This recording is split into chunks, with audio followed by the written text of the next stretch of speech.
National conference کے chief spokes person Tanveer صادق ہمارے ساتھ موجود ہے. تنویر صاحب خیر مقدم آپ کا.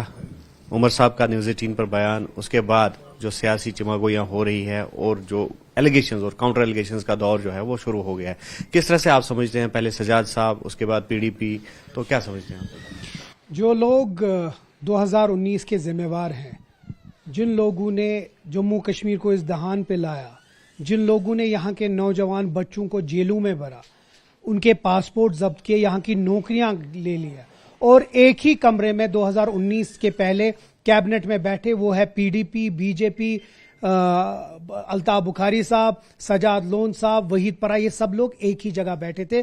ان کی وجہ سے 2019 ہوا. تو مجھے نہیں لگتا ہمیں ان سے کوئی سیکھ لینی چاہیے.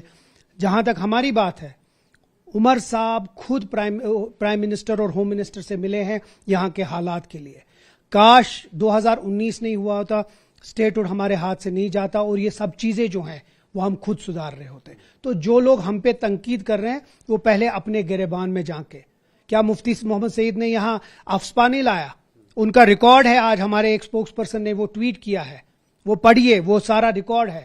کیا ان کی وجہ سے یہ سب کچھ؟ جی ایس ٹی کس نے یہاں لاگو کیا؟ سرفیسی ایکٹ کس نے یہاں لاگو کیا؟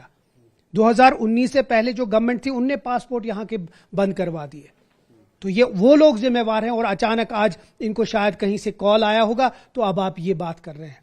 جہاں تک عمر صاحب کی بات ہے, ان کی بات کو توڑ مروڑ کے پیش کیا جا رہا ہے. وہ کلیئر ہیں, اور ہماری بات جو ہے ہمارے منشور میں, ہماری لینگویج ہے, وہ کبھی ڈگمگاتی نہیں ہے. ایبریگیشن آف 370 کو لے کر حالات پہ جس طرح سے ٹپنی کی ہے عمر صاحب نے, اس کو آپ جسٹیفائی کر رہے ہیں, اس کو جو کلیم عمر صاحب کر رہے ہیں کہ حالات ٹھیک ہوا ہے. اور دوسرا اسی کے ساتھ جو میروائز عمر فاروق صاحب کی سیکورٹی کور کو لے کر جو بیانات دیے گئے ہیں, اس پہ ہدف تنقید بنایا جا رہا ہے. سوال کے بعد جواب ہوتا ہے, جواب میں سوال کچھ ہوتا ہے, وہ الگ بات ہے, لیکن جس تناظر میں اب اس کو پیش کیا جا رہا ہے وہ غلط ہے. عمر صاحب نے کبھی میروائز صاحب کے خلاف نہیں بولا, یا یہ بولا کہ وہ کسی کے ایجنٹ ہے یا کوئی ایسی چیز, نے کبھی ایسی بات نہیں کیا, بٹ اس کو توڑ مروڑ کے جان بوجھ کے پیش کیا جا رہا ہے. تو 370 کو لے کر جو بیان آیا ہے, دیکھیے, ہم یہ سمجھتے ہیں کہ یہاں کی جو حالات ہے وہ پہلے سے بہتر ہے, پر کیا وہ عام لوگوں کو وہ منظور ہے جو 2019 میں ہوا؟ نہیں, بالکل نہیں ہے.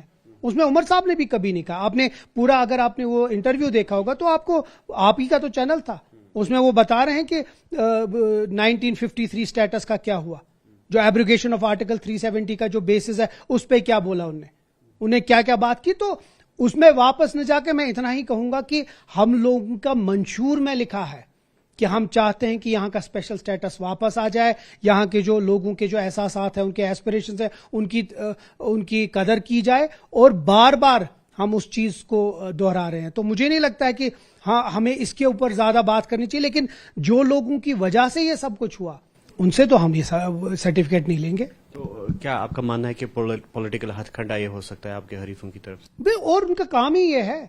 میں پھر سے وہی درس بول رہا ہوں, یہاں کے لوگوں نے ان کو نکارا ہے, جموں کشمیر کے لوگوں نے. اب ان کے پاس کچھ اور نہیں ہے.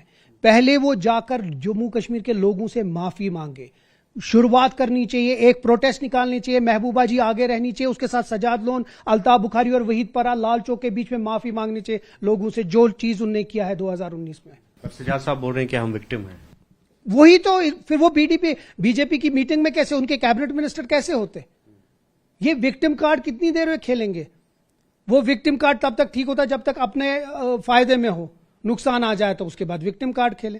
تو ان سے بھائی یہی سوال پوچھوں گا, تو جو یہ وکٹم کارڈ بول رہے ہیں نا, تو وہ بی جے پی کی گود میں کیوں بیٹھے ہوئے تھے؟ تو یہ تھے تنویر صادق, ان کا کہنا ہے کہ جو نیشنل کانفرنس ہے وہ اپنے ایجنڈا پر ٹکی ہوئی ہے, اور سی ایم عمر عبداللہ کے بیانات کو کہیں نہ کہیں توڑ مروڑ کر پیش کیا جا رہا ہے. آفاق شاہ کے ساتھ نیوز 18 کے لیے سرینگر سے مدثر قادری.